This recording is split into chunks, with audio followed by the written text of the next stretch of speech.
Olá pessoal, está começando mais um vídeo aqui no canal A Verdade na Cruz.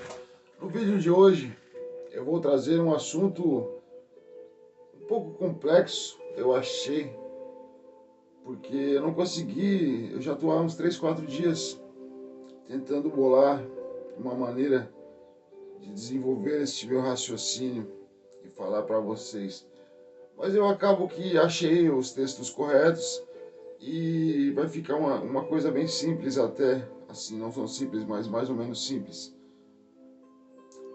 Porque o ponto de partida é um tanto complicado.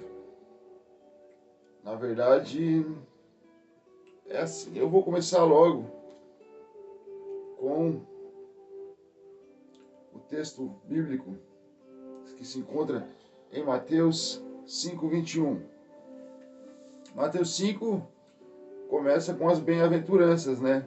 O Sermão do Monte. Este sermão que ocupa 3 capítulos inteiros do livro de Mateus.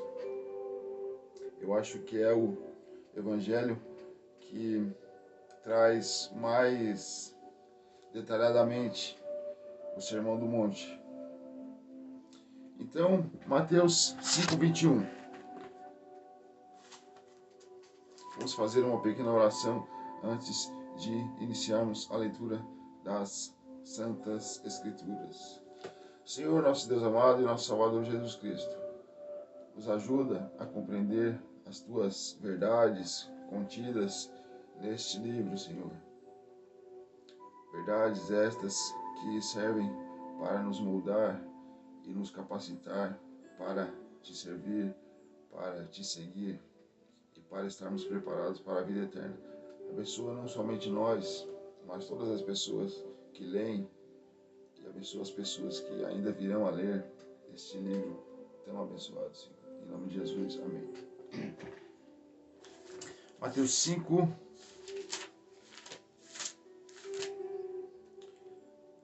Mateus 5:21.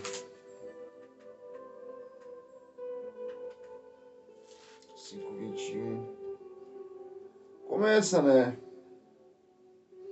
Jesus começa a falar o seguinte: ouviste que foi dito aos antigos, não matarás, e quem matar estará sujeito a julgamento.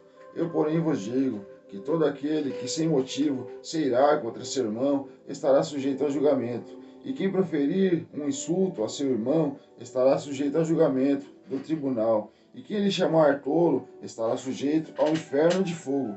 Se, pois, ao trazeres ao altar a tua oferta, ali te lembrares que teu irmão tem alguma coisa contra ti, deixa perante o altar a tua oferta, vai primeiro reconciliar-te com teu irmão, e então, voltando, faze a tua oferta. Ele continua, né? Continua falando muitas coisas. Como eu acabei de falar para vocês, o Sermão do Monte é o mais belíssimo sermão que Jesus já proferiu aqui nessa terra, enquanto estava conosco, né? E aí ele vem falando sobre isso aí, né? Porque antigamente as pessoas tinham um senso de justiça, era meio distorcido, porque elas pecavam, aí ofereciam lá um sacrifício, um cordeiro, né? Você sabe que o sacrifício era feito da seguinte maneira: o pecador, ele se sentia tocado e falava assim: não, realmente eu estou em pecado, o que farei? Aí ele pegava um cordeiro e levava para o sacerdote lá no templo, lá no templo, né? No templo, antes disso, também era o santuário, né? Que era a tenda, né? Era feito uma tenda, não existia um templo assim. O templo de Salomão era um templo magnífico e tal, mas o templo que os patriarcas estiveram no deserto era uma tenda, muito preparada, muito bonita, mas era uma tenda. Pegava um cordeiro e levava para o sacerdote. O sacerdote falava para essa pessoa que trouxe o cordeiro colocar a sua mão na cabeça do cordeiro. O sacerdote fazia uma oração, transferindo o pecado desta pessoa para o cordeirinho. Então, o sacerdote dava uma faca para essa pessoa e essa pessoa tinha que degolar o cordeiro sobre o altar. E assim, o pecado dela ia para o cordeiro e o cordeiro morria, porque Deus não aceita pecado, Ele simplesmente não aceita. Porque a pessoa que faz pecado, ela tem que morrer. É a lei de Deus, é imutável. Não tem nada que se possa fazer contra isso. Por isso mesmo que Jesus teve que vir ao mundo e morrer por nós. Mas voltando à história. Então as pessoas tinham um senso de justiça um pouco distorcido, porque elas pensavam que bastava oferecer um cordeiro ali, tudo certo, tá? E a lei não estava gravada nos seus corações e tudo mais. Então Jesus veio para dizer que era muito complicado esse negócio, né? Que se vocês, está dito lá na lei que vocês não podem matar, mas só de chamar pro tolo seu irmão, né? E ele diz um pouco lá para frente sobre o adultério, né? Não adulterarás. Quem só olhar para uma mulher com o pensamento impuro já adulterou com ela. Da mesma forma, só pensar em matar, só eu pensar, ficar com raiva do meu irmão, também já me torna um homicida. É o que ele está falando ali, né? Então, aí como que a gente tem que fazer, né? O que fazer, né? Aí me veio à mente a questão da divisão, né? Divisão entre espírito e carne, né? A nova aliança, sabe? A nova aliança. A nova aliança é isso. É que a gente precisa andar em espírito e não na carne. Outrora, as pessoas pecavam e lá um cordeiro morria. Mas agora foi o próprio Senhor, o Filho de Deus, que morreu por nós. E ele falou lá, né, em João 3, ele falou para Nicodemos que o que não nascer de novo da água e do Espírito não pode herdar o reino de Deus. E o que é esse nascer de novo da água e do Espírito? É o batismo. A própria palavra batismo, em si, ela significa emergir, né? Emergir da água. Esse é o significado da palavra. Um significado, uma tradução bem simples mesmo, sem complicação nenhuma. Então, aí eu trouxe para vocês,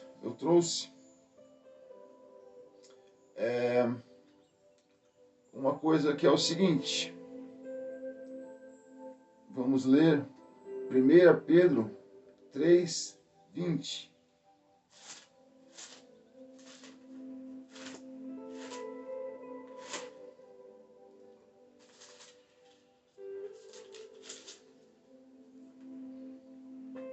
Diz aqui, ó. Pois também Cristo morreu uma única vez pelos pecados, o justo pelos injustos. Estou lendo 18, tá? 1 Pedro 3:18. O justo pelos injustos, para conduzir-vos a Deus, morto sim na carne, mas vivificado no Espírito, no qual também foi e pregou aos espíritos em prisão, os quais no outro tempo foram desobedientes, quando a longanimidade de Deus aguardava nos dias de Noé,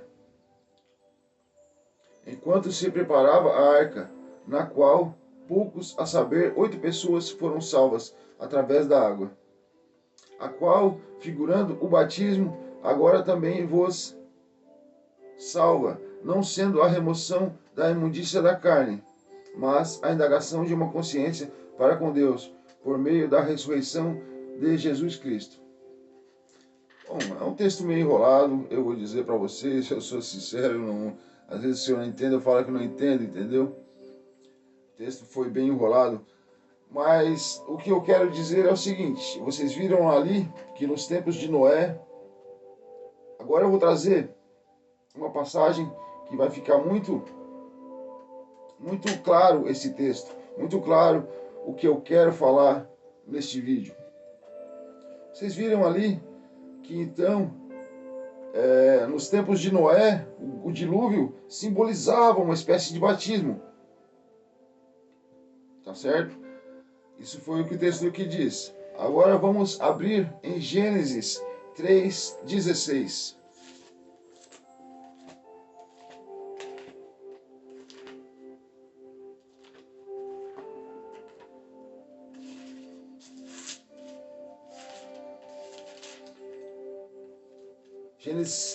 Gênesis 6:13.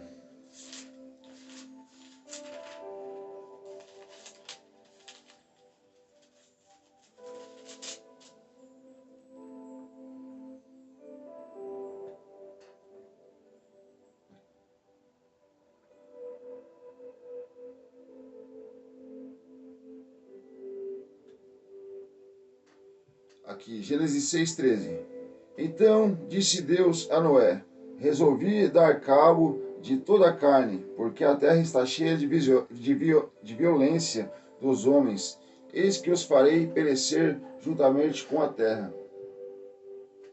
Então Deus falou claramente: eu vou destruir toda a carne. É o que ele vai fazer de novo. Então, é bom que eu e você não andemos na carne, porque quem assim anda será destruído. O que quer dizer esse troço, afinal? É o que a gente já sabe há muito tempo.